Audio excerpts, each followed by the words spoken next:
Okay. I'm going to turn this on. Yeah. Somebody should Talk about tool time. talk about bum one, yeah. Ask it the questions. Nobody could. Where the bone thugs in. All in harmony.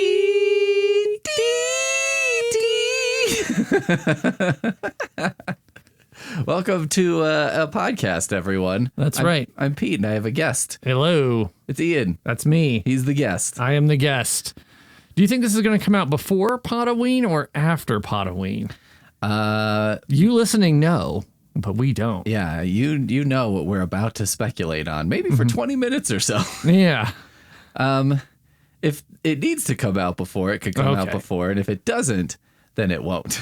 How's that for an There you answer? go. So hopefully you've had a happy Halloween or you are going to have a happy Potaween. Yeah, Potaween's coming up on Wednesday is the first day. Or it's many Wednesdays past. Yeah. We're not really sure. Yeah, for me talking right now, it's coming up. But for you listening, but who knows? That's This could be, someone could be like listening like 3 years from now and be like, well, Halloween's probably close to you if you're listening exactly 3 years from now. That's what's crazy about like doing a podcast or like a blog or anything. Cause like sometimes every so often someone will bring up something and they'll be like, they'll make a joke or something, you know, thinking that I'm going to know what it is, but it's from a podcast episode I recorded a year and a half ago. Yes. And I'm like, that's completely gone from my brain. And I don't want it to make it seem like I'm too good to remember that. I just can't. I physically have no ability. My memory is shot. If you have like, you know, considering the number of episodes of this podcast, you're like, I don't remember when I did this. I don't. Like, I really need like a robot assistant to help me and be like, so I could be like, check your database. Have I talked about this 5 times or more? Or is it less than 3, which means it's fair game? Like, I know Apple Podcast does automatic transcriptions of everything. Oh, really? Yeah. So you could just like copy paste all the text of it, put it into like Chat GPT and then like have the ultimate episode. Or just Control F and yeah. I thought about, what was I thinking about? I thought about going back to like episode 1 and re-recording it, Pete's version, like Taylor Swift. But also, I was thinking the other day, because I was like, I know I've talked about this a lot before. I did an episode where I took a last drive in my old car. Yes. And I was like, I know I've told all these stories before, but, you know, I was like, this is kind of the eulogy for this car. Right. So it's like, well, yeah, at someone's fucking funeral, you tell stories you've told before. Suck it up. But when I was doing that, too, I was like, I should be like, if it's been 10 years or more since I talked about something. I feel like most podcasts go with like a year or 2 years or more. Then they just like, yeah, you can repeat the story again. Yeah, like I should be able to talk about the first like 2 years of this show. I should be able to retell everything from then. Yeah, at some point you'd be like, yeah, do you even remember what's going on? Do you really remember what was going on? What was the first 2 years of the show? Like 2010 to 2012? Yeah, I think something like that. Do you remember what you were doing in 2010? 2011? Yeah. Do you remember what you were doing in 2011, 2010? You know, I have very vague. Yeah, right. Only very vaguely. I remember doing the podcast. I think I remember some of what was talked about in the first episode. Right. Because I remember that was by far the one I most planned. Because I was like, what are we going to talk about? I remember that I didn't understand how a mixing board worked. Right. And so I had the gain turned all the way down. Because I was like, whenever I turn up the gain, it just sounds fuzzier. And I didn't realize that's basically what makes the microphones work. Yes. And so I was like, why is the signal so low? And then, so I learned that between episode 1 and like 2. You learned the gain knob. I learned what a knob did. Would you recreate I don't know how the gain works in episode 1, Peter's version? Oh, maybe. Like, to be like, I don't know how this knob works. I mean, I am kind of like, yeah, maybe I should change this podcast to being like, Helpful snowman, one mixer knob at a time. That's right. Just turn one different knob all the way up every episode. Each episode is me learning what one knob does. Yep. And you just you turn up the knob and you just record the episode as if nothing is wrong. Yeah, just crank one knob all the way. And then it's like... Every dog in the neighborhood is like running around. Doesn't know why. Doesn't know why. I mean, I am into lately, just at least as an idea, like long jokes like that. I had this idea the other night that what would be... You turned up one knob and it gave all of your kids autism. Like, like a handful of Tylenol. My neighbors are probably like, I'm so autistic now. Yeah. I had this idea the other day of like... It would be funny, like Great Gatsby's now in public domain. I thought it would be really funny to rewrite it. All the original text is in there. Yes. But every scene I add in a character who's like a buffoon, and it's like the backstory. I'll write a little intro as if it's from the 20s or whatever. And it's like, F. Scott Fitzgerald really hated this guy named Greg. And so he put him in his classic novel. And his editor chopped all the Greg parts out. But, it's like... Greg is always running into the scene and shitting his pants and stuff like that, and just like sliding through on a banana peel and crashing into a tower of champagne glasses. Oh, yeah. A propeller beanie, causes him to take flight and fly around a fancy ballroom. There's a very large dinner and like a turkey is being served and you're fairly close to the table, and he walks in and he sort of trips and falls and launches the turkey straight into the air. Yep. And it like lands on his head, and then he's running around, and then one of his testicles explodes. And blows his pants open, and everyone laughs at how small his dick is. Nobody remembers these parts from The Great Gatsby. And then the rest of the story, just like the chapter ends right there with him like one exploded testicle, shit in his pants, and then the chapter just moves on as if the rest of the story. And then it's just back to Daisy Buchanan talking about something. At first I was like, that would be a really funny thing to do. And then I was like, is it worth the time and effort? And I was like, it's probably worth my time and effort. And then I also thought, I had a weird thought. Okay. When I was much younger, they used to put out these books that were like books of SAT words. And then there was a brief market for people would write like novels, and they would use a lot of SAT words in them. And the idea was like, well, if kids like reading these novels, they'll learn SAT words this way. And then at that time I was like, guys, I have the answer to this. You write like erotica, but you put SAT words in it. You know what I mean? And then you're like, well, my high schooler can't read erotica unless it's for academic purposes. It's for academic purposes. Then I guess I will allow it. So, like, this is kind of like that. After I thought about it for a while, I was like, this could be a handy way for kids to read The Great Gatsby. And, maybe they would enjoy it more. As long as there's, like, slapstick humor in the middle of it. Yeah. And, like, just mean-spirited, because...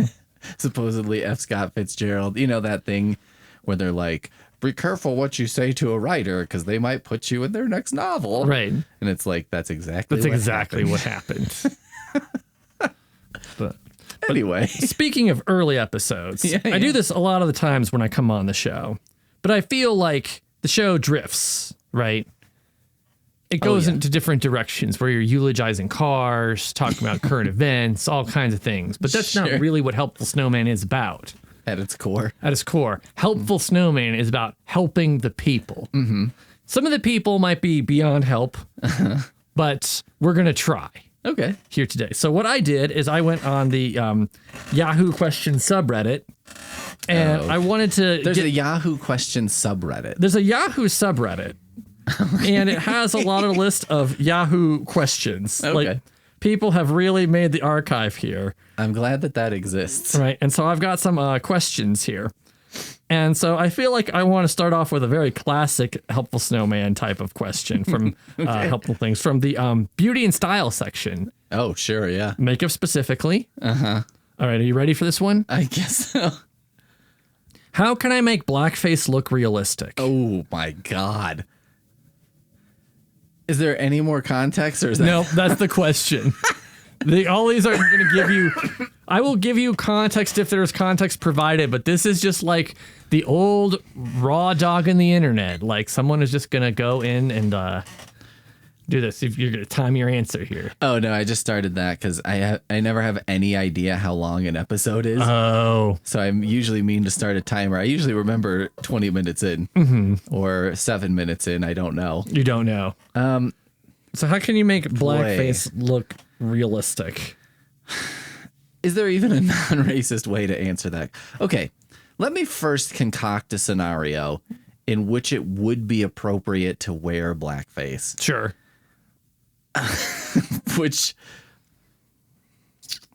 Okay, let's start by setting this in not the United States. Okay. Ooh, okay. Ooh, God. I don't even know.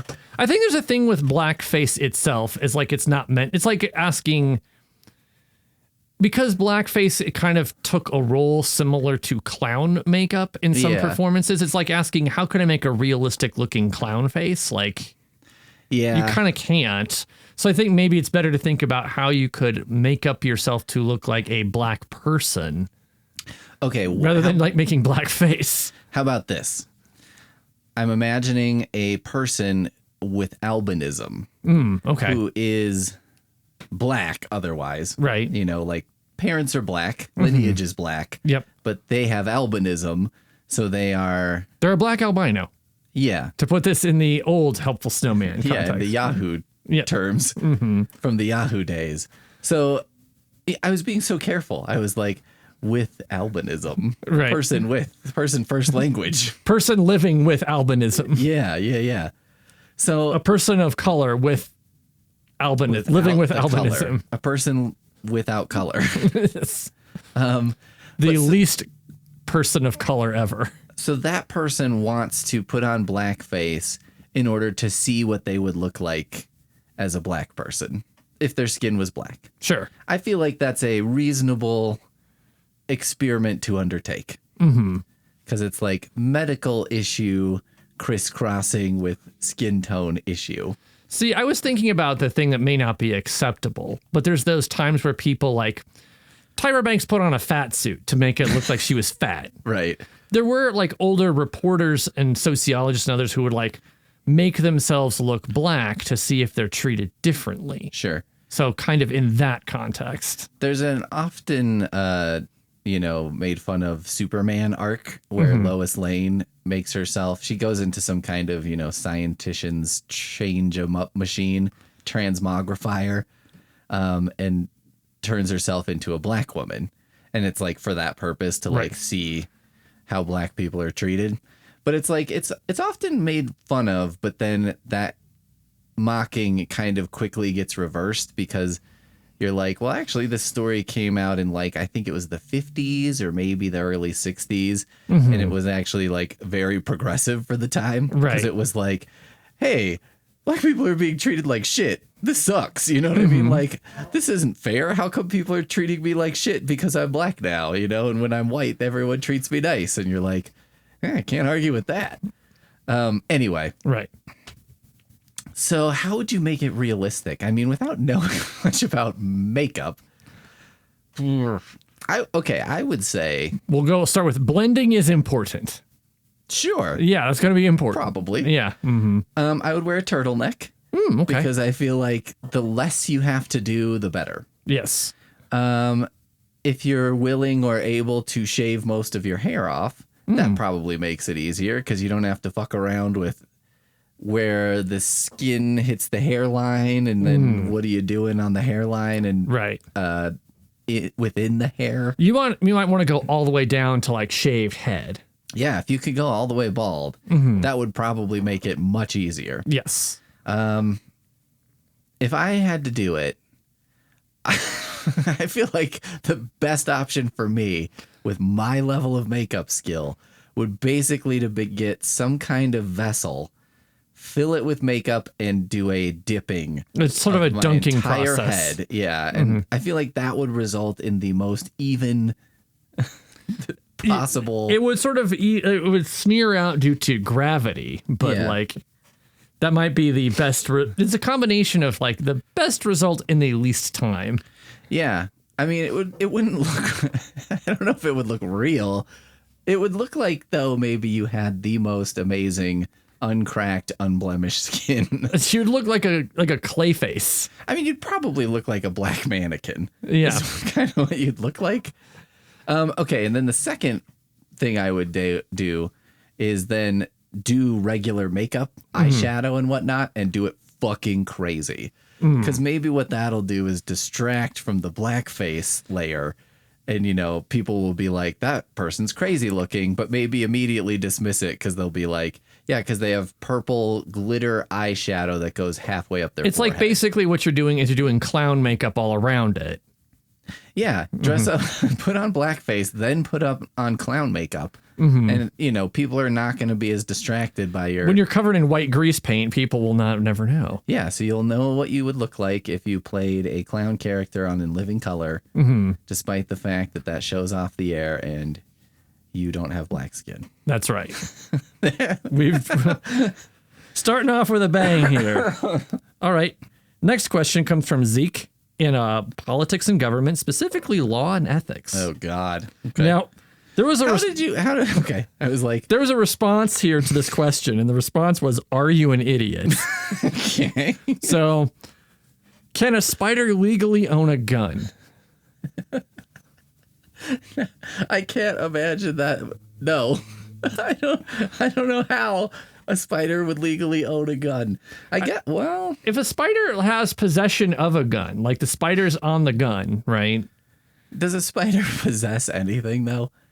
I mean, it possesses itself. Yeah. Does it have a sense of self? Can you possess something if you have no concept of yourself?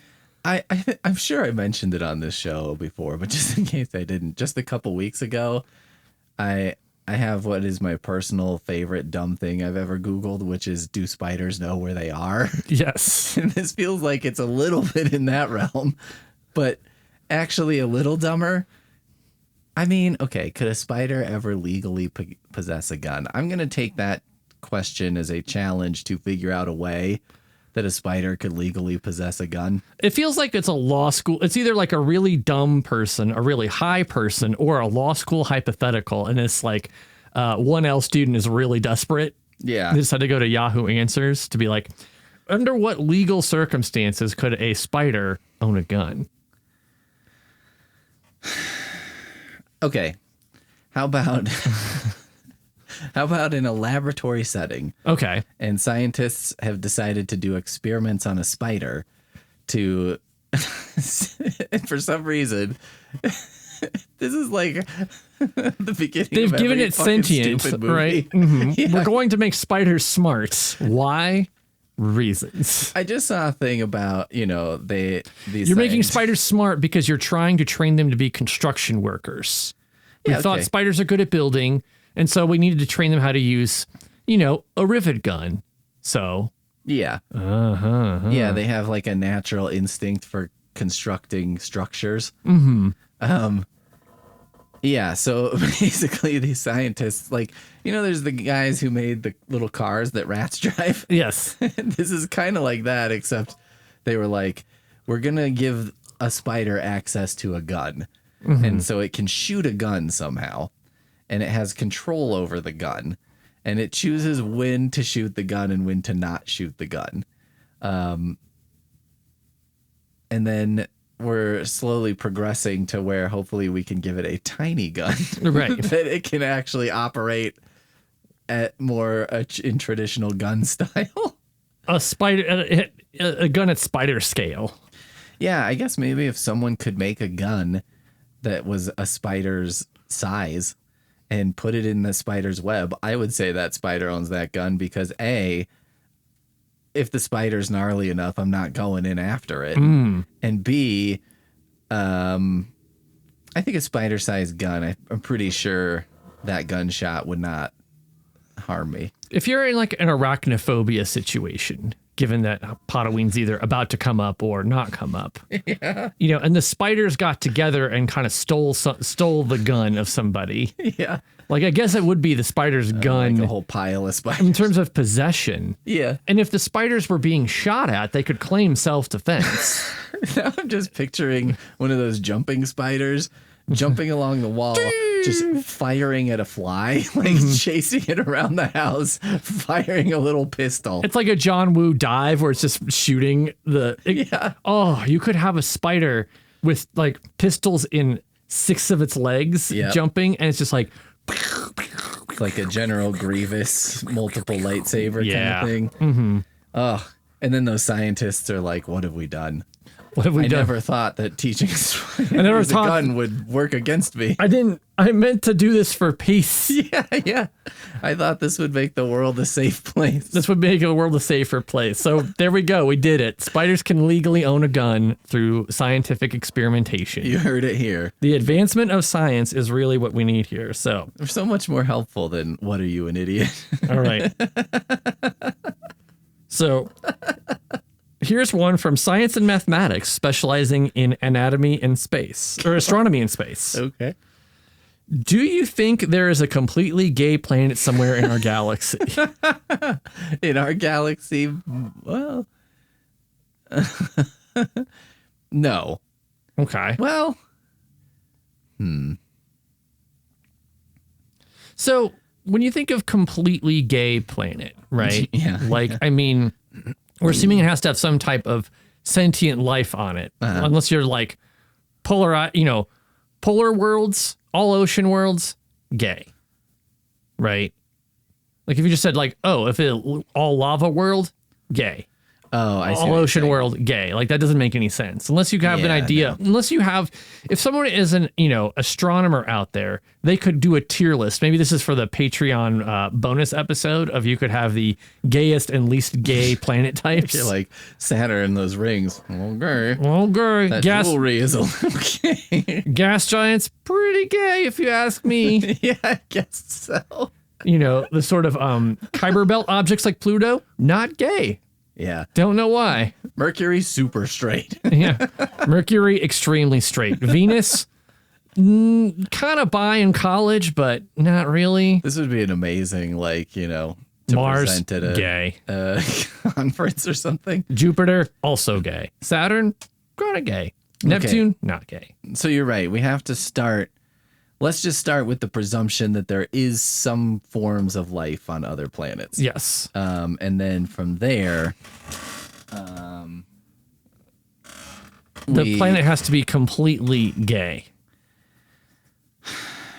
And okay, I'm also going to push for, it doesn't count if it's just like they're single-celled organisms and there aren't two different kinds. You know what I mean? Right. Like if it's just a fungus or something and everybody's like, like mushrooms. A super evolved fungus, and it's like, well, I guess. Yeah, and they're like, I don't know, we can still use the word hermaphroditic with like plants, right?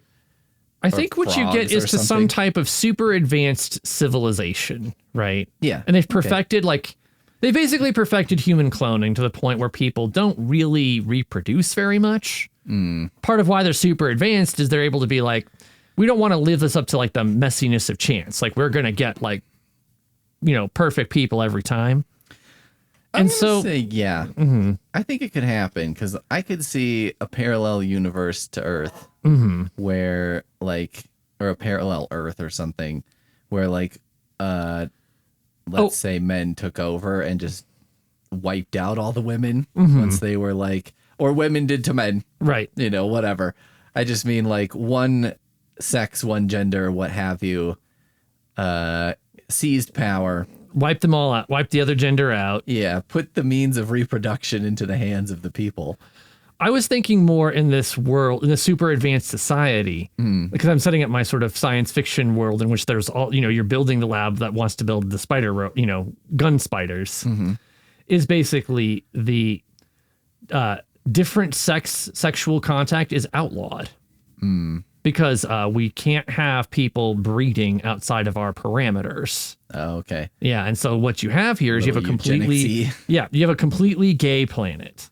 Oh, because they're like, well, we don't care if you just want to blast in some person. Right. But it just can't be procreative. You can't have any type of procreative sex. Now, we'll skip over the fact that, basically a civilization this advanced has not figured out like birth control pills. Yeah. Or condoms. You know what else it could be? It could be something like, let's say there was a species that somehow made it to that point, but it was like one of the two people was like types of people, sex was like not a drive and was not enjoyable in any level. So then it's like, well, all right, this half just wants to do that all the time. This half has zero interest. And so now that we've created procreation some other way, that side is just celibate. Right. And this side is just banging each other. That could work. So I think basically what it comes down to is you could have a completely gay planet with sufficiently advanced technology and a lot of eugenics. Yeah. Yeah, I think as long as you were like, as long as the definition of gay, yeah, it could be like that, I guess. I could see it happening. I mean, I don't see why there wouldn't, well, I do see why there wouldn't be. You see some obstacles here. Yeah, I mean, the big obstacle, right, is you have to have procreated enough that the species has gotten somewhere. Right. But also, you have to breed enough people or species to build this advanced civilization. Yeah. But then decide that this is the way you're going to go. Yeah. Yeah. I guess we also have to be presuming, when it's like, when I'm saying that it's gay, that they don't have, however they've worked out, they don't have the issue of like, for them, gender and biological sex is not right separate. It's just the same. The first time I'd ever like heard about most of this stuff, someone I worked with this hippie lady, and she was like, "Did you hear that a man gave birth?" And I was like, "No." Like, what? And she was like, "Yeah, he got pregnant and then gave birth." And I was like, "How?" I was like, "Where did the baby go?" You're imagining like Junior scenario. Yes, exactly that. And I was like, I don't even understand where inside a man a baby would live. And it turned out it was a trans man. Right. And, then she was like, well, it's a trans man. And I was like, oh, okay, well, that's different. And she's like, it's not different or whatever. And I was like, I'm not arguing with you about whether or not this is a man, but you're arguing the difference between a trans man versus like Arnold Schwarzenegger film Junior. Yeah, I'm just like, where, with no uterus, where does a baby, how? This is like a science miracle. And I'm like, oh, well, it's not like a science miracle. It's, it's interesting. It's a thing that happened. I'm not trying to take anyone's accomplishments away. I'm just saying, when you pitch it to me as a man carried a child to term and then gave birth to it, where did it come out? Right. From what? Where was it held and where did it come out? Eat out a baby in little Rod? What? That baby's got like a very narrow head. Yeah, it's really stretched out. Anyway. Yeah. They call him Spaghetti Strap Dan. Yeah, I think a gay planet is possible. Yeah, why not? There we go. We've got the idea. Gay planet is possible. Spider with a gun, possible. Yeah, if I'm saying spider with a gun is possible, how could I say realistic blackface? Probably not. So far, that's the least possible thing. For me. I mean, because A, I'm not black, and B, I know nothing about makeup. Oh, here we go. All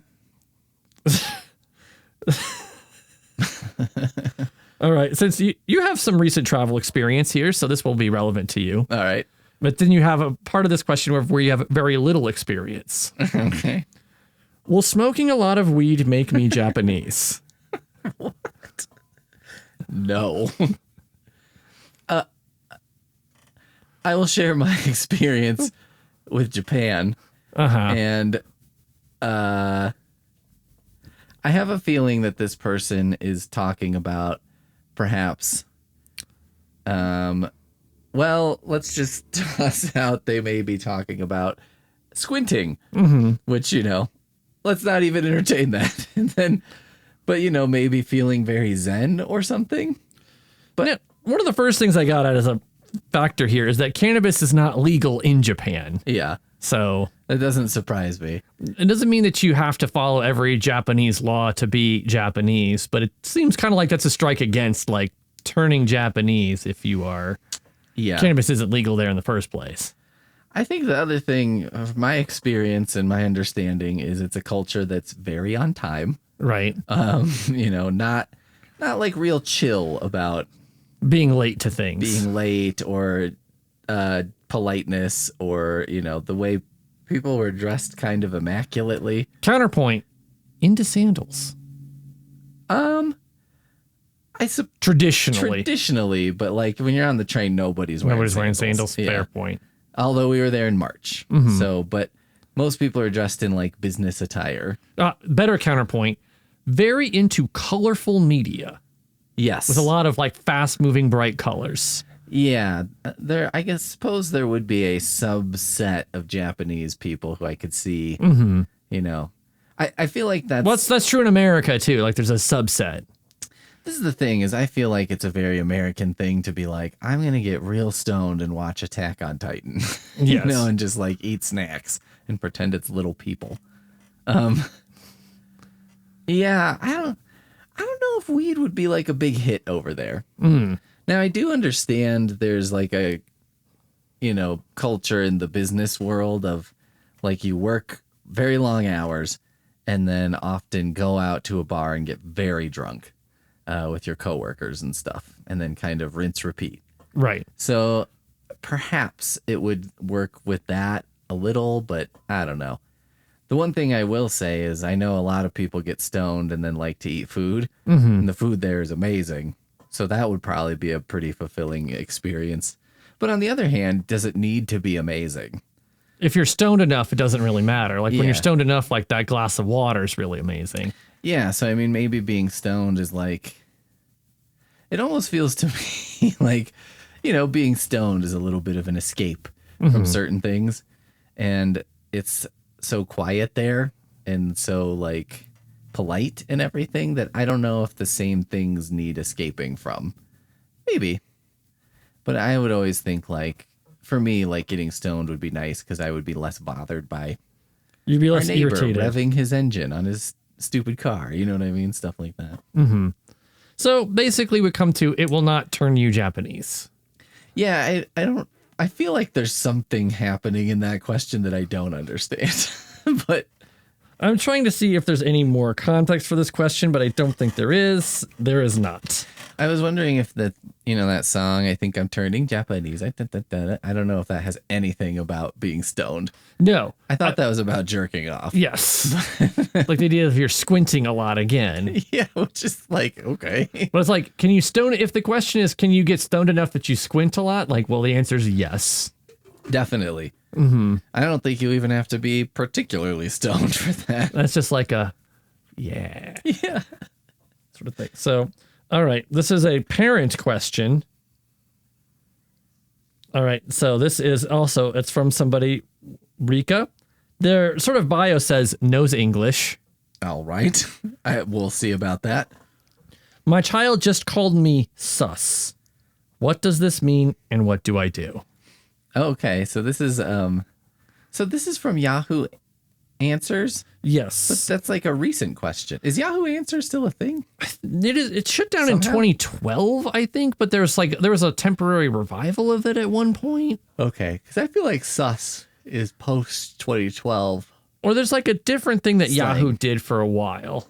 But or this might have crept into the Yahoo boards at some point. Or maybe some of these are Yahoo-esque questions. Mm-hmm. Well, okay, I think that sus is like suspicious. Yes. I believe it comes from like gaming. Yes. From Among Us, which I don't know much about, but I know it's like a game where there's, it's kind of like if you ever played that werewolf card game or Mafia. Yeah. Where there's like some people are, someone's in the mafia and someone's not, and you have to figure out who's the murderer sort of thing. Yeah. Mm-hmm. And like Among Us is on a spaceship. You have to figure out who is the like monster. It's basically The Thing, but in in a game, right? Where you have to figure out like who is the monster. Yeah. And so if someone's sus, that means they're like suspicious or a suspect. Right. So, well, here's the other thing though. If your kid calls you sus, it depends a little bit on how old your kid is. But if your kid's calling you sus to your face, my guess is they're like 12. And it's like kids do this. They just want to like try out a slang. Yeah. They're like, I'm going to try a word that I heard, and they're calling their mom sus. But that's a weird term. We have a neighbor who we sometimes see, and she's probably like 14 or something, and was trying out some slang on us the other day. She was talking, okay, bet, right. She was saying that, and I was like, are you sure about that? I don't know. But also I'm like, I'm too old to be like, what's this slang you're using? I'm in a weird middle ground. I've had that, and I've encountered some kids who do that to me too. Yeah. And I think bet is supposed to mean something close to like okay, or I understand, or I agree. Like it is a thing of compliance. It's that awkward middle-aged thing where I'm like, I'm not old enough that they, if they saw a grandpa, they wouldn't just say that because they'd be like, he's not going to know what the fuck I'm talking about. Right. It's going to be too alienating. Yeah.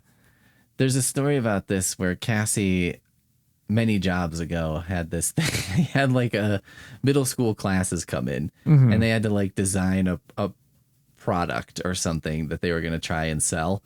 And so these guys made something called the lit chair, and it was supposed to be for seniors. Okay. But it was called the lit chair, and it had like, it would recline and do all the like as in lit as in like literature chair. No, as in like that chair is lit. Oh boy. And so that's the talk that she had to have with them. She's like, do you think that old people will know the word lit and like what that means? And they were like, oh, you're right, and then one of them came up to her later and was like, do you know what cool means? If I said that, she's like, not me, but like elderly people, lit is probably not gonna hit the right way. But so they were like, they have no idea which slang old people do and don't know. So anyway, I feel like this is a 12-year-old doing they're trying out some words, right? And it's fine. It's fine. If kids think their parents are sus, that's just very wholesome Nickelodeon nonsense. Do you think they're implying that their parents are the kinds of people who would arm a spider? I mean, that would be highly sus. Right. If a parent is telling you that's what they're doing, that qualifies. If you're engaged in trying to make realistic blackface and your kid comes up to you and says that you're pretty sus, they are correct. Yeah. Or they have actually gone beyond sus. Like they're being nice to you at this point. They're letting you off light by calling your attempt at blackface sus. All right. Oh, this is one actually for you. Maybe you struggled with this. Okay. Help. I keep accidentally building shelves. I can't stop.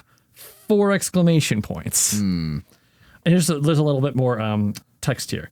I try to make a sandwich, boom, shelf. I try to read a book, boom, shelf. I try to drink orange juice, boom, shelf. I try to write this description, boom, shelf. I've already built 300 shelves in the past 4 days. Help.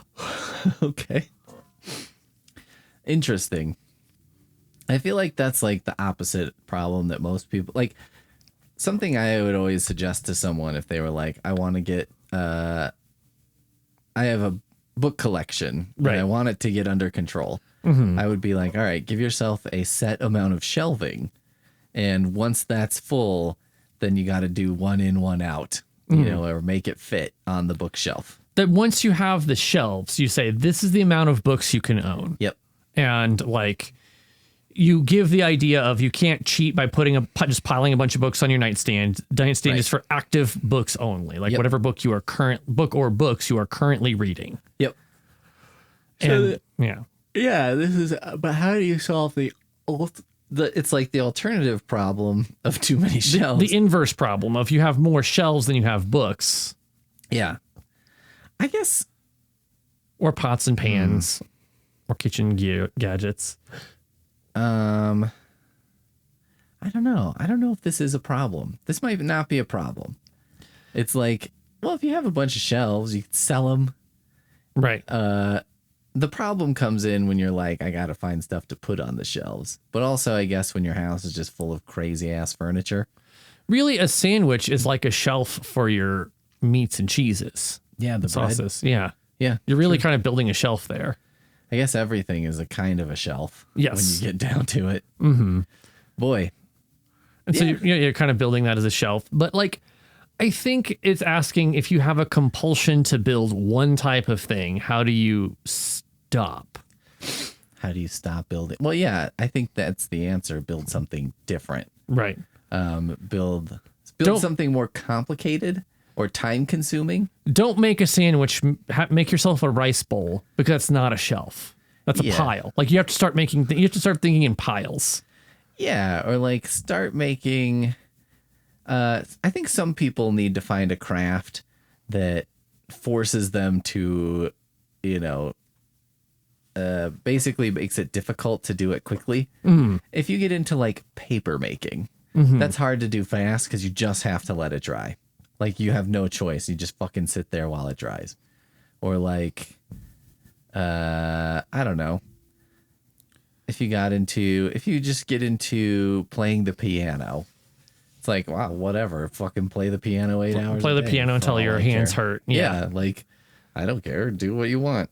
Push-ups. You just do push-ups until you cannot push-ups anymore. Yeah, but see, I learned the other day, and maybe this was from friend of the show, Jen.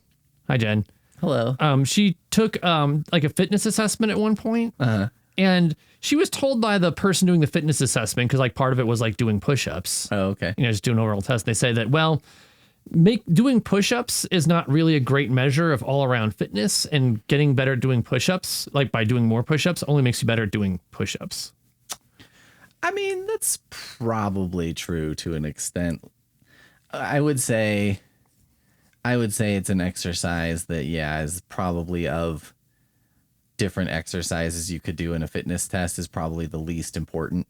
In other words, if someone could do, easily could do 10 body weight squats, I would find that much more informative about their overall fitness level than if they could do 10 push-ups.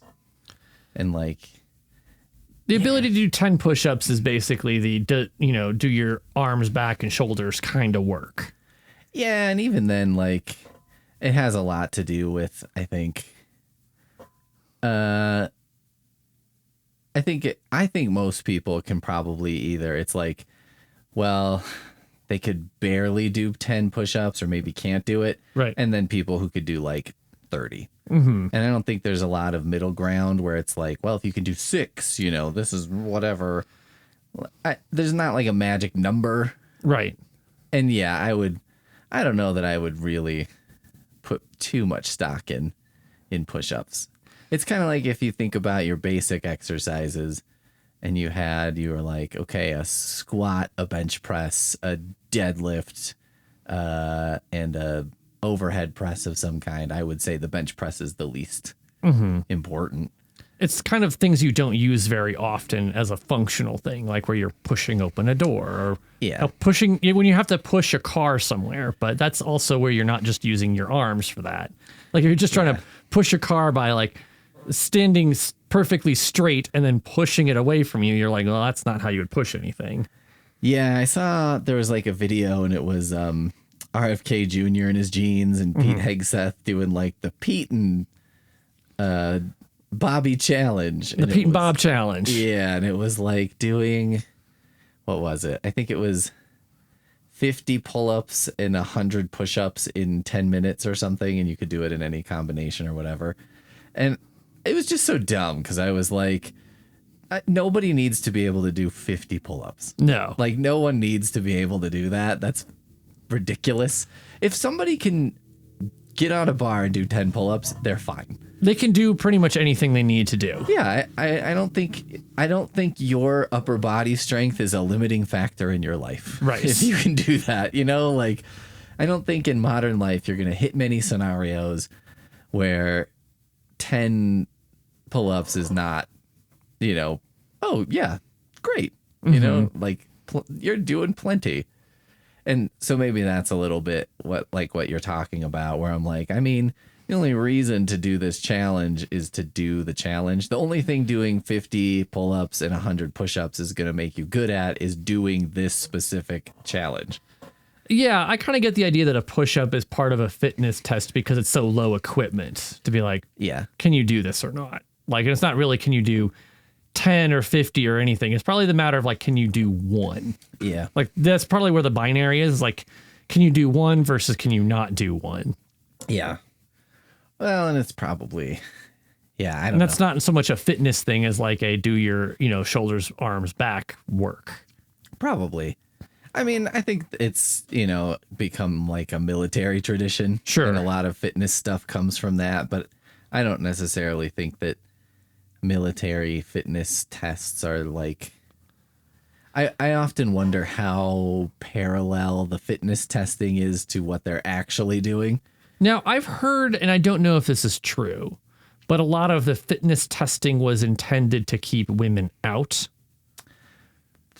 Because mostly when I think about the strong inclusion of pull-ups, yeah, where it's like it's very hard for women to do pull-ups. So it was like a way to be like, well, but then again, I think most of the time they just said no women. So it wasn't really. Yeah, I don't know they needed to do that. Right. I think the other thing, because sometimes I think like, okay, it would be hard for like a big, fat, very strong guy probably to do pull-ups. Sure. But like a big, fat, very strong guy, like a linebacker type of guy probably would be plenty strong to do whatever they're whatever doing. They need to do. Yeah, like I just don't know what they're doing that requires. Pull-ups are sort of a thing that mattered somewhat if you were a climber, for example. But even then, it doesn't matter a whole lot. Like, because it's like sort of, if you're just doing a bunch of pull-ups, then you're not really using technique or feet or anything else. So yeah, it just seems to me like military people kind of get dropped off somewhere and then shoot stuff. You know what I mean? And like, yeah, you'd have to be able to run, let's say 100 meters without stopping, but then do you need to be able to walk 50 miles with a backpack? Like, there's a bit of like, you're training for something of like, oh, well, what if you need to go over the trench? And it's like, well, usually you have a ladder. Yeah. Or like, if you're going over the trench, you don't need to do it 12 times in a row, or like, you don't need you don't need to go in and out of the trench like that, sort of 50 times in 10 minutes. Well, also it's like, it's not fucking 1920. Right. And there's not someone in a hot air balloon above you dropping mustard gas. Yeah. You're sort of like, if you're not going to be you're sort of you're not going to be doing that. Do you need to do that? Or do you just call in a drone strike? Like not do that? Or, sometimes I'm like, well, I get it. Like maybe you get stuck somewhere and you have to walk super fucking far. Right. You know what I mean? But it's like, I think most people could do that one time, like in an emergency and would be fine. So I don't know.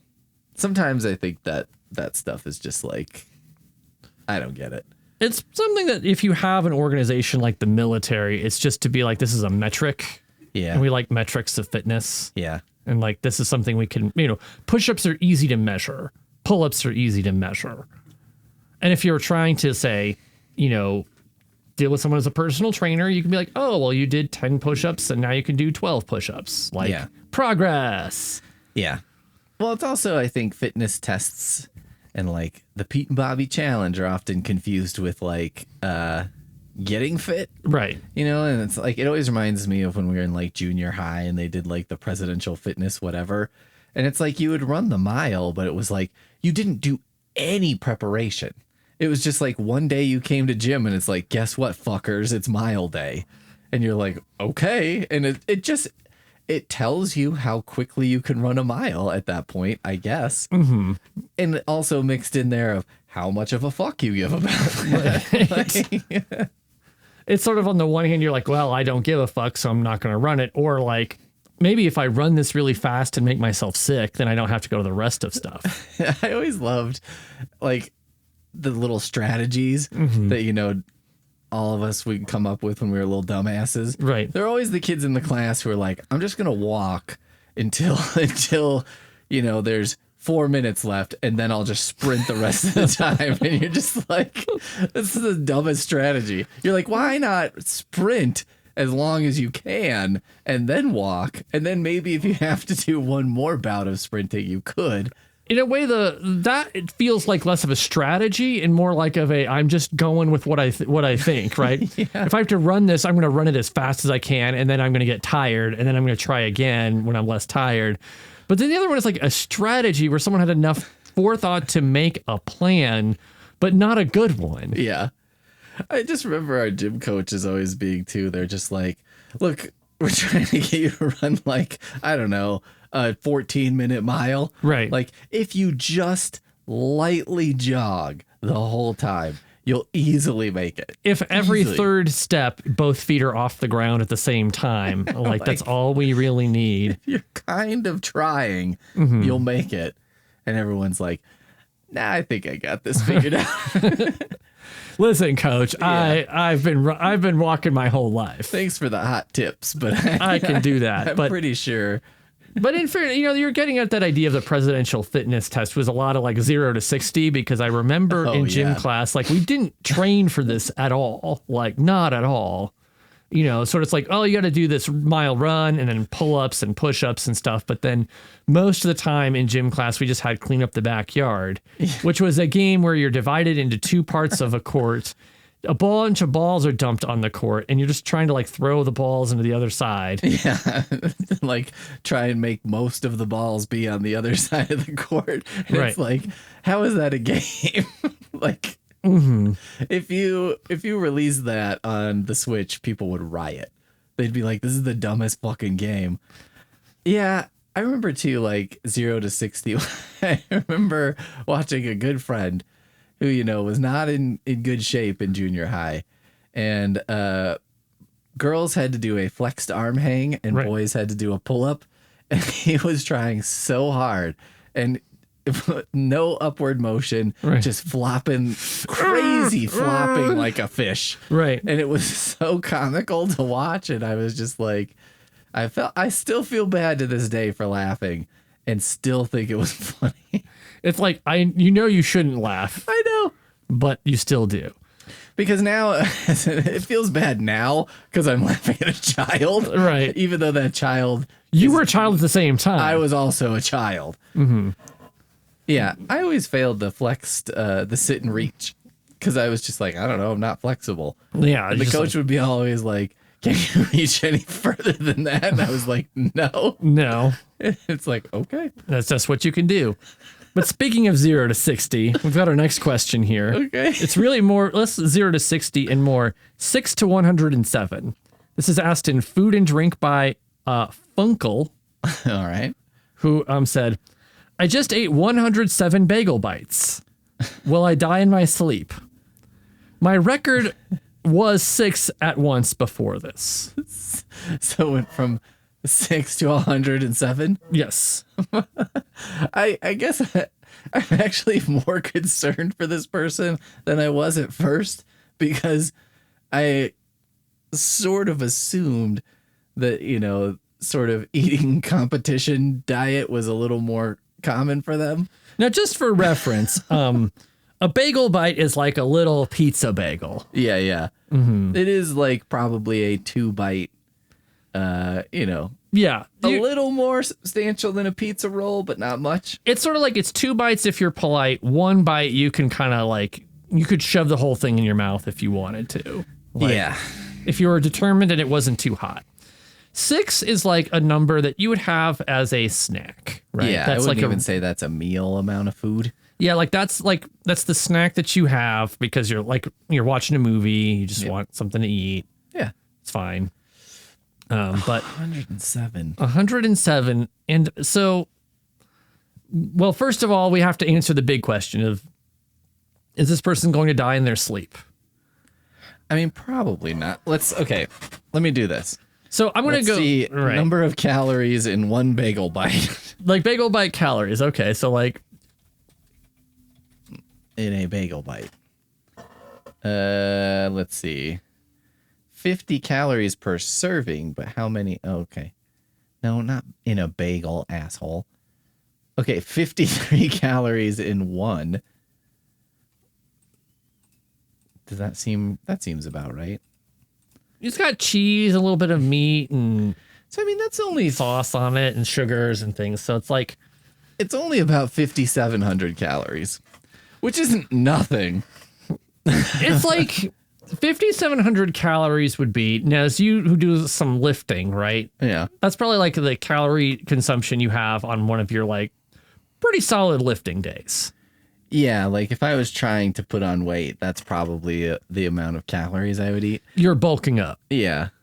Now, I mean, it's not a small amount, but to me, it's not an alarming amount calorie-wise. Right. Raw calories are not going to be the thing that kills this person in their sleep. So I think the concerns are going to be one, salt content. Yeah. Mm-hmm. And then number two would probably just be bulk of food. Right. But I would think you would just hurl before you would just somehow die. I was going to guess that this person is not going to die in their sleep because they'll shit themselves awake and then die. Yeah. So that's the most likely cause of death here is going to be something like you shit your brains out. Yeah. I mean, yeah. You're not going to sleep through that. You might pass out in the middle, but you're not going to sleep through it. Yeah, I suppose it's not very comforting. Right. But realistically, yeah, they're going to die in some kind of significant pain if they're going to die. Yeah. You should be so lucky. We should all be so lucky as to overeat bagel bites and die peacefully in our sleep. It's the kind of thing that I don't think most people could do to themselves because I'm thinking about eating. Don't get me wrong, I like myself some Totino's pizza rolls, or I liked them. I've gotten them occasionally, you know, and it's a combination of being hungry at the grocery store, a little nostalgia, Sure, and a little bit of like, also I'm going to go with a little bit of, you know, and this might be not too triggering for friend of the show, Jen. I'm not feeling great about myself or my situation in life. sure. Like, not feeling awful or bad, but like, you know, I'm like in a not good mental state when I'm like, you know what, I'm going to pick up these pizza rolls. I know exactly what you're talking about because there are basically two scenarios in which I eat Wendy's. Right. Some eat Wendy's to remember, some eat Wendy's to forget. See, I am the same. Like, it's gotten to the point in my house where, like, if I have Wendy's, Jen will ask, like, what's wrong? Yeah. Like, what happened? Yeah, so I'm either like returning from a concert and had the night of my life. Right. And I'm like, let's keep this rolling with some Wendy's. Or I'm like, I wish I was dead. Right. I guess I'll just eat some double stacks and see where it goes. I have a lot of big, whatever it is, you've got some big feelings and you're trying to like use food to sort of manage them. Yeah, or just maybe Wendy's in particular. You know, sometimes like if you're having a tough time too, you're just like, I deserve a Wendy's. Yes. God damn it. I think the other thing I would say is like, it hasn't been my experience. You know, I've done some overeating times in my day. I wouldn't say it's like easy to just sort of peacefully fall asleep. No. So if you're worried that you're going to die in your sleep, you're probably fine. Like if you can get to sleep in the first place, you are either fine or, well, you're going to die in your sleep. It kind of sounds like this person ate maybe more pizza rolls than they should have, but just enough to make them sleepy. Like, I'm trying to think, like, bagel... Sleeping is not dying, sir. Like, I try to think about, like, pizza rolls tend to come in packs of 10. Yeah. Or packs of, like, 40. Okay. Right. It's just off the top of my head. I think there's probably, like, larger ones or smaller ones or things like that. So you'd have to eat, like, 3 bags of pizza rolls? Yeah, and so I kind of think that, like, there's a little bit of... I think part of me thinking about how you cook 107 or like 100 bagel bites at once. Like, yeah, it seems impossible. This seems like, you know, first of all, you have to have 100 bagel bites. Yeah. Where it's like, why do you have 100 bagel bites? Yeah, why do you have that in the house? Like you went to Costco and they were like, they gave you like a brick of bagel bites. Yeah, it's almost like... You opened them all, and it turned out that they were not individually wrapped in any way. So you open the box, and you're like, oh, shit. I have to use all of these. I guess I'll just put them all on the tray. Put them all on the tray. And you got 2 trays of... You got 2 big cookie trays out, and you put them both in the oven. Yeah. And then you're like, this is a great idea as they're, like, baking up and, like... 10 minutes or so. Yeah, I think you bring up a valid, larger concern for this individual, which is like how you ended up doing that, seemingly maybe by accident, is more concerning than And the fact that you did it is that like you lost track to the point that you got to 100. Like I can understand where maybe you're like, man, I ate, like you have a bag of chips. Yeah. And you're just eating out of the bag. Sure. And you're like, you put the bag back and you're like almost the whole bag. And you're like, oh, I ate like, you're like, I ate 2/3 of this bag. Sure. And even if you're not like mad at yourself or upset, you're like, man, I ate a lot more chips than I thought I did. Yeah. I thought there would be more like, I usually get I thought there'd be more chips in this bag. It's almost like this guy is somehow tricking. He's both himself and the cat that's like tricking into 3 different roommates into feeding it breakfast. Yes. And is like, the cat's been having 3 breakfasts every day, except he's also he's the person feeding it and the person eating it. He's managed to do that to himself, which is kind of amazing. Yeah, it's like there's feeding Todd and eating Todd, right? And they're completely separate. It's like Memento, yeah, but he just has one tattoo of a bagel bite. He has one tattoo of a like it's got one tattoo of like make bagel bites, and then one tattoo of like did you eat a bagel bite? And then he's just like, what? I can't remember. Bagel bites are in the oven. Ate a bagel. Just says eat a bagel bite is it one tattoo. Yeah. And there's no like count how many you've eaten, and someone's like, well, there's like 100 bagel bites in this thing. Like, are you like, what are you doing? Yeah. Yeah. So, I mean, I think that's the bigger concerns are like, number one, you doing okay, buddy? Yeah. And number 2, like, how did you wind up in a situation where you accidentally did something that's not easy to do? I'm going to guess that this person, to combine those two together, is in some type of depressed fugue state. Yeah, maybe. And then ate like 107. But even then, I'm like, that's a lot of bagel bites. It's a very specific number as well. Mm-hmm. Were you eating these 2 at a time? Because I feel like that's not a fugue state thing to do. Maybe to combine to the advice for someone talking about fitness things. Right. 107 bagel bites, not good for your fitness. Well, probably not. I was thinking more because his previous record was 6. Yeah. And typically what we tell people is like increase by 10% per week. So maybe if you had 6 this week, I guess, you could probably just go up to 10 to make the math easy. Maybe this guy's like this guy either is or is living with somebody who wants to be a competitive eater.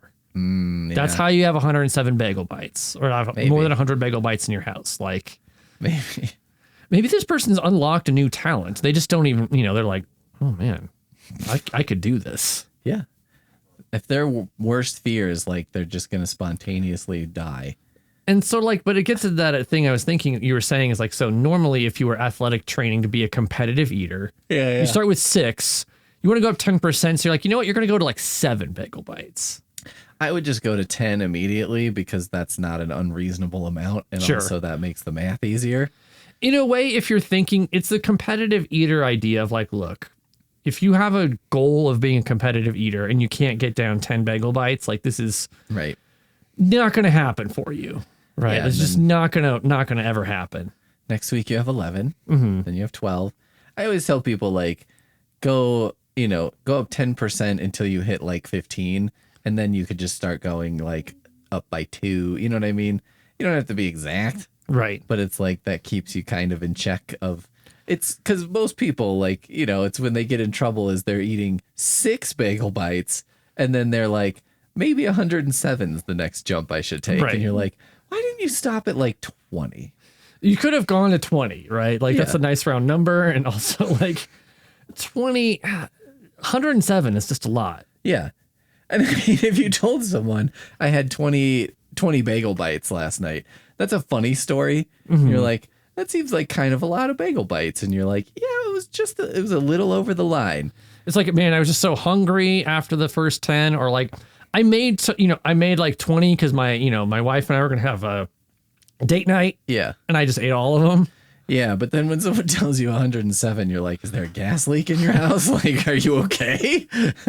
Is everyone dead? What is happening? If you're at work and someone comes in and says, I ate 107 bagel bites yesterday, and be like, well, you should probably go home. Yeah.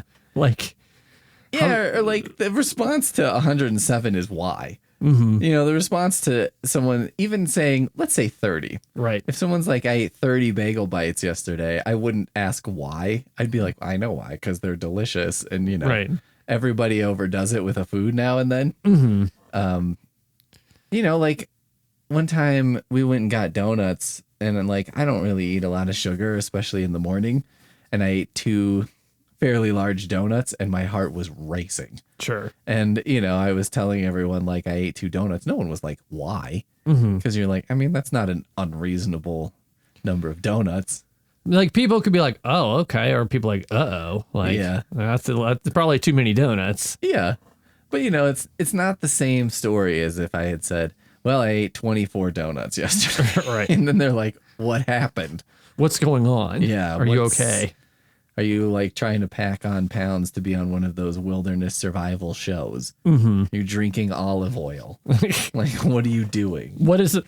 For what purpose? Yeah. Why? What else is in your life or not in your life? Do you misunderstand the presidential fitness challenge and it doesn't include bagel bites? I mean, why not? Yeah. I saw they were bringing that back. I was like, sure, why not? Do you think 107 bagel bites is enough to turn you Japanese?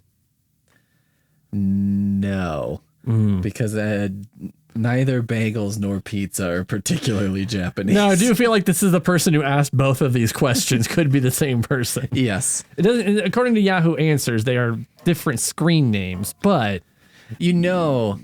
sometimes I think Yahoo Answers, there were like 50 people on it, just with endless screen names, and they're like, I know so little about the world and life and how to get by. There are people in a lab, basically, the same lab that's like teaching spiders to use guns. Yeah. Like, you have to learn about the world entirely through like this one box. Yeah. Yahoo Answers. Yeah. Yep.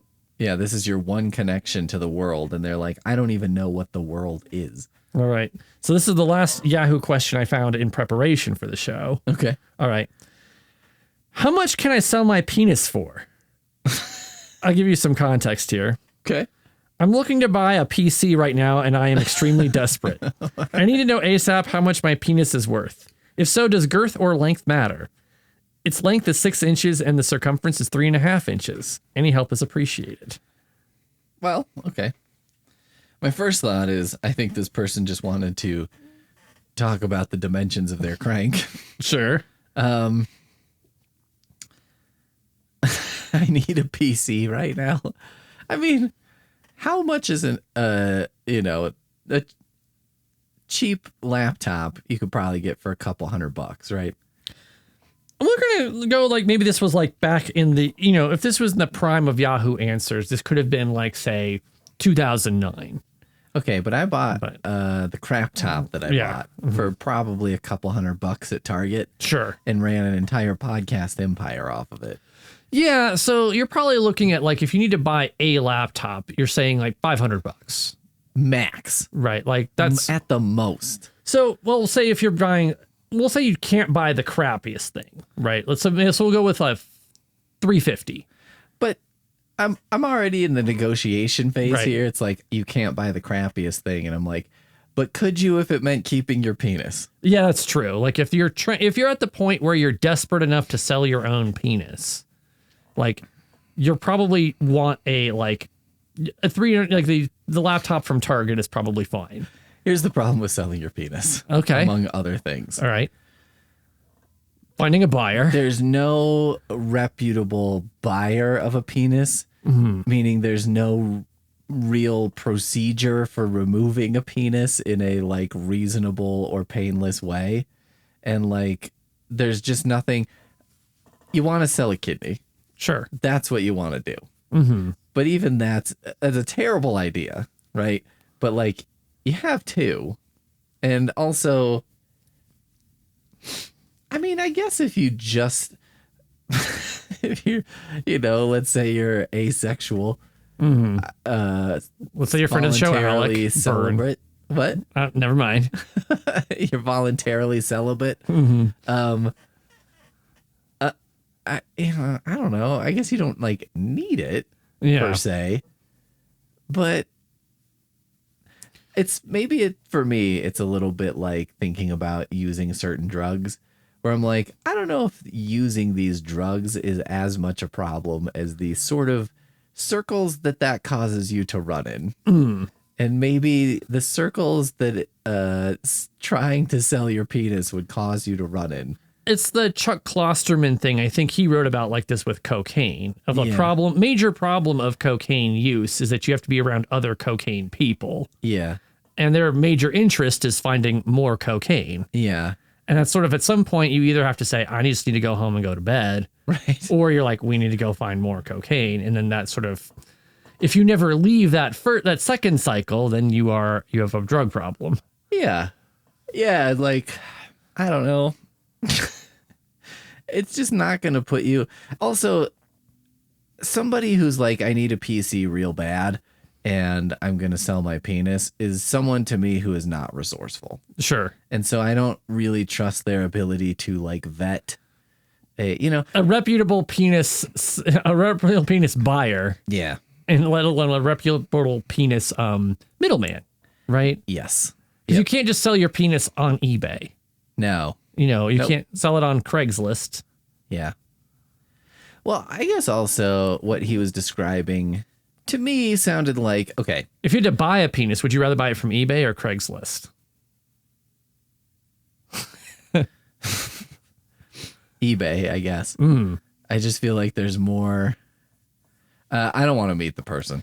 See, I don't want to meet. What I'm imagining is a scenario that wound up being like, which is not a bad scenario, but like from the outside looked like a bad scenario. That friend of the show, Jen, was starting to make her own kefir, like kind of a fermented milk thing. Oh, okay. Yeah. And like, she had to buy the sort of like yeast for it, the culture for it. And she found a person online and we met this person in a grocery store parking lot. And what was funny was she brought cash. And she walked up to this guy and he was in the parking lot and they're like, hey, where are you? And he's like, oh, I'll pull by in a car. And he pulls by in the car. She hands him, he doesn't get out of the car. He rolls down his window. He hands her this like baggie that's full of like kind of white looking powder. And she hands him the cash and walks away and gets back in the car and thinks like, that looked like I just did a drug deal. 100% that looked like a drug deal. And it's like, it's just kefir grains. Like it's not anything big. But it would look like that way on the outside. So I'm imagining that you're selling your penis is going to kind of look the same way.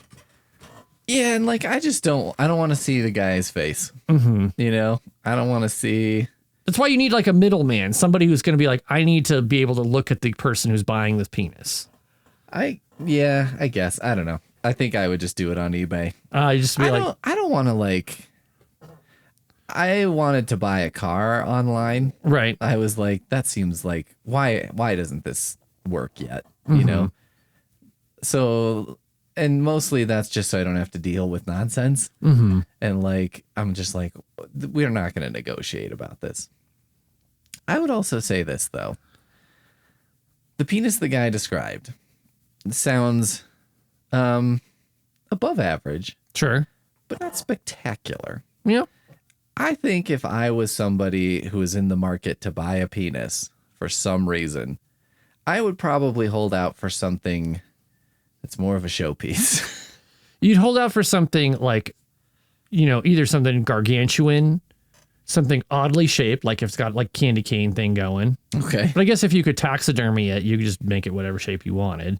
Or you got some like, you want to just like stack, you got like a micro penis and you want to stack it in your grandma's Precious Moments figurine thing. Yeah. Like just sort of slide that in there. Yeah. Yeah, I mean, I don't know exactly what the penis is for, I guess. I presumed it was somewhat like an organ transplant situation. Right.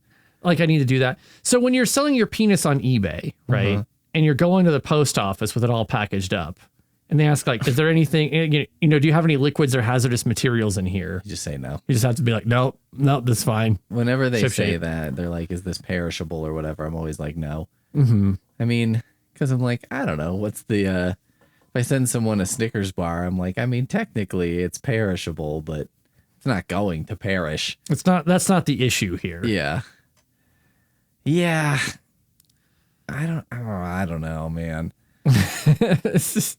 I think that, the whole answer to that, what was the question? He was trying Should I do it? He was trying to figure out how much he could get for his penis. How much could you get for it? Like, could you get enough for a laptop? And I think the answer is probably. Like, I would hope so. I would hope so, given the fact that we kind of established early on that like $500 gets you a pretty nice laptop, and if you're going to sell your penis, you probably should get at least $500 for it.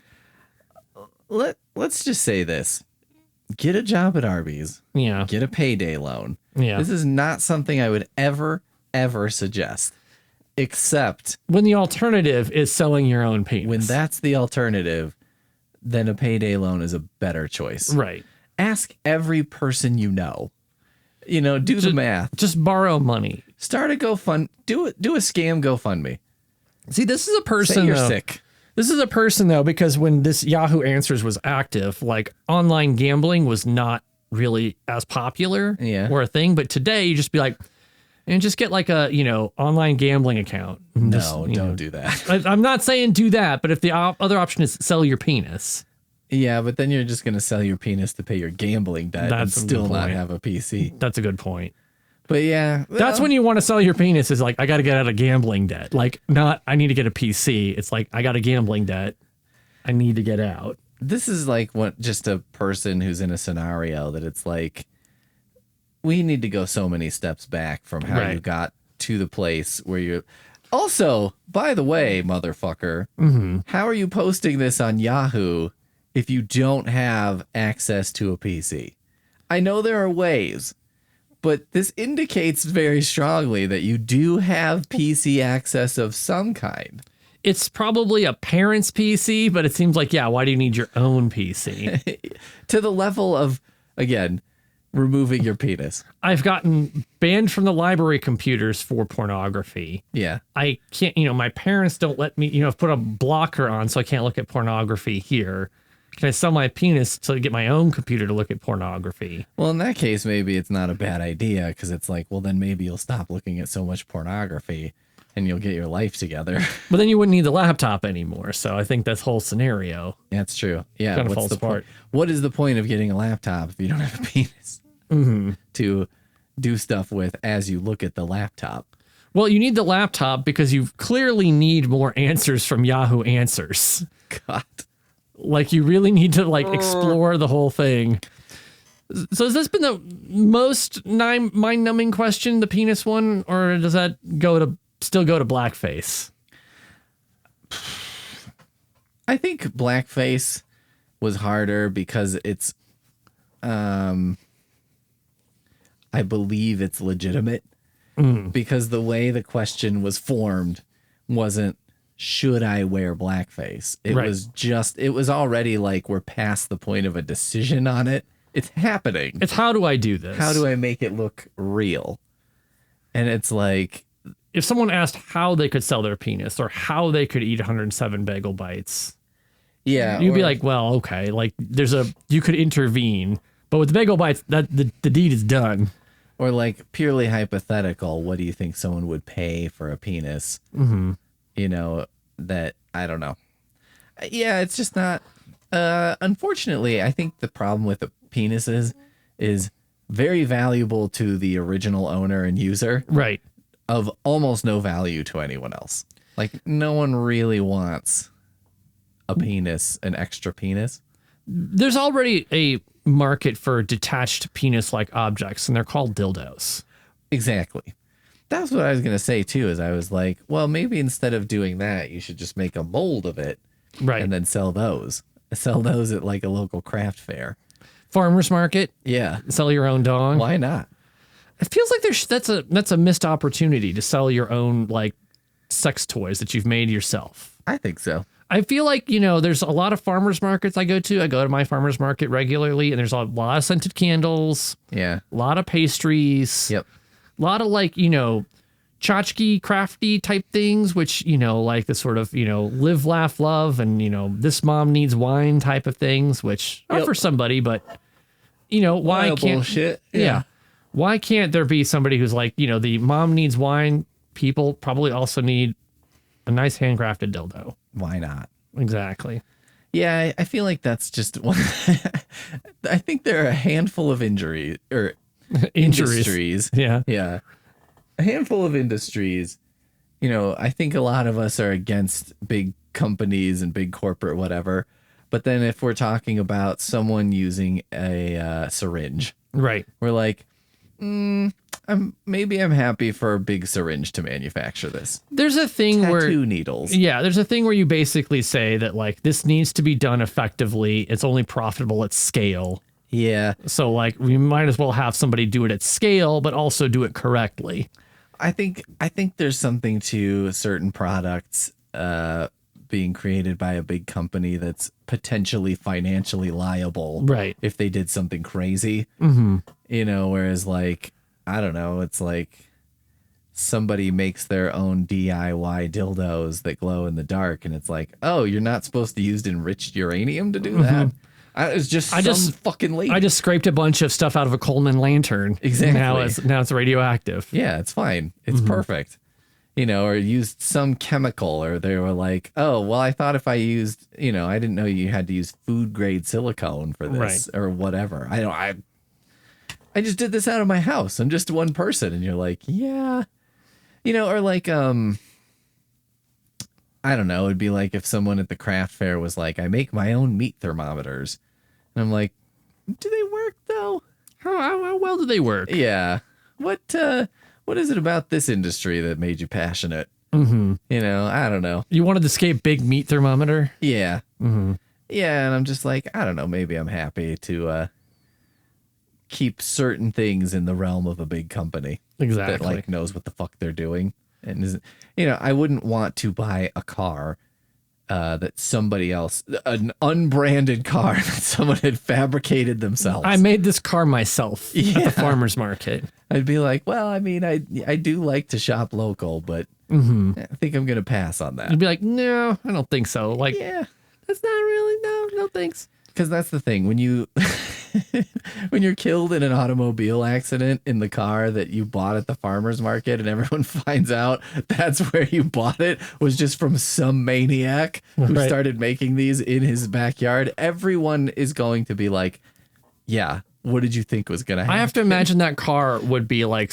it would be like taking a Lego set and throwing it off of a roof. It would just splinter into thousands of pieces. It could be a literal Lego set painted. You know what I mean? You don't even know. Because like, yeah, ask me like, what's in the seats of my car? I don't know. And then it turns out it's uncooked rice or something. Like it's just some crazy shit. It's a lot of bagel bites mostly. Yeah. Yeah. It's just, yeah. Well, it's, pretty good when they're frozen, and then as they start to thaw, it doesn't seem to work as well. Experience problems. It's really meant for the Arctic Circle only. It's meant for a certain it's a cold weather conditioned vehicle. Yeah, like, I don't know. Yeah, I always think about that when, I'm thinking about being killed by a product I bought on the cheap. This car drives like, so good, it'll turn you Japanese. Yeah. Yeah. You don't even need to buy bagel bites. Exactly. Or whatever, or weed. You don't need to smoke weed to turn Japanese now. Yeah. Yeah. Oh my God. Well, it makes me both sad and happy that Yahoo Answers is gone. Yeah. I mean, it's sad because lots of entertainment, and also I don't know where these people are getting information anymore. Who are they asking? Is this why ChatGPT is like burning up the environment? I know. It's like now, like basically Yahoo Answers for all of its problems. Like people could put their dumb ideas out into the world. And the nice part is that some of these people don't do what ChatGPT might do, because there will be the response of, are you an idiot? Yeah. Yeah. Like how, like when someone, then that's the thing that ChatGPT will not tell you, to be like, yeah, no, you're an idiot. That's the thing is like it kind of wants to please, right? Whereas like when you're asking the world, they're not inclined to do that. The world does not want to please you. Yeah. They would actively prefer not to, probably, and have no issue making fun of you, mocking you mercilessly. To be like, what? No, you can't sell your penis. Yeah. Why would you even ask that? Yeah. Like, I'm calling the cops just because, and ChatGPT is like, that's a really interesting idea. Well, the economics of selling that, possibly in some country where they think it's a medicine. Right. I don't know. But yeah, you do wonder what becomes of those people. Like, do you think they grow up like normally, or do you think they just go into the, what I think is I think that they get recruited to be in the focus groups that are in the New York Times. Yeah. Like, I think I saw one the other day where somebody had said something about like, they were worried about various mass shootings and like, well, I hope AI will solve this.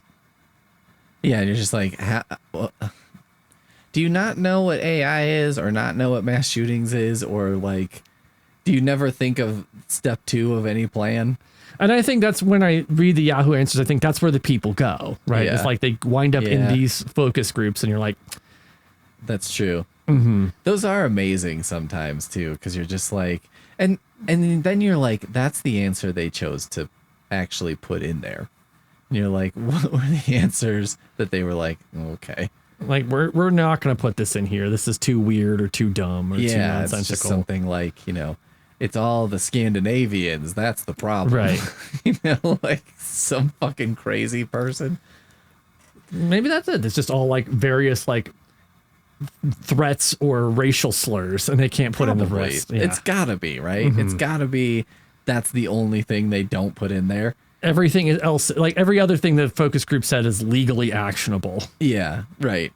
It's so heinous. It's so off base that it's like, we just can't do it. We just cannot do it.